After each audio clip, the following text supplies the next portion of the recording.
వీరబాబు పోటీ చేయనున్నారు. ఈ సందర్భంగా వీరబాబు మాట్లాడుతూ ప్రస్తుత రాజకీయ పార్టీలు ప్రజలకు ఇచ్చిన హామీలను నెరవేర్చలేదని, ఒక సిపిఐ ఎంఎల్ పార్టీ ప్రజల సంక్షేమం అభివృద్ధి చేస్తుంది అన్నారు.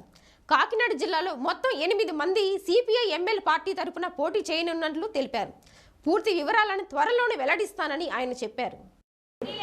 నేను సిపిఐ ఎంఎల్ పార్టీ రాష్ట్ర కమిటీ సభ్యుడిని, అలాగే తూర్పుగోదావరి జిల్లా సెక్రటరీని. ఈ రాబోయే ఎన్నికల్లో 2024 ఎన్నికల్లో సిపిఐఎంఎల్ పార్టీ తరపు నుంచి తూర్పుగోదావరి జిల్లా, కాకినాడ జిల్లా, సోడవరం జిల్లా 3 జిల్లాల్లో 8 నియోజకవర్గాల్లో ఎమ్మెల్యే అభ్యర్థులను కంటెస్టం చేయడం జరుగుతుంది పోటీ చేయించడానికి.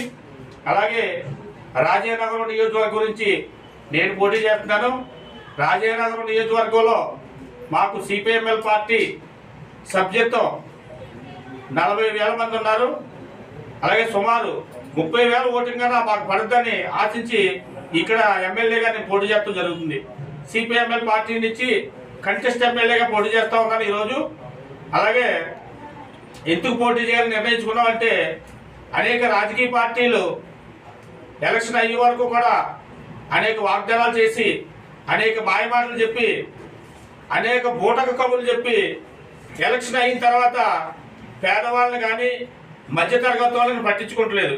ఎవరైతే వాళ్ళకి జెండాలు మోసారో, ఎవరైతే వాళ్ళ దోపిడీలకి మద్దతు ఉంటున్నారో, ఎవరైతే వాళ్ళకి డబ్బులు ఇస్తున్నారో అటువంటి వాళ్ళకి 100 కోట్లు కాంట్రాక్ట్లు ఇప్పించి, ఇందులో ఎవరైనా పేదవాళ్ళు అడిగినా ఏదైనా మాట్లాడినా వాళ్ళ దారిగా చంపుతూ ఉన్నాయి రాజకీయ పార్టీలు.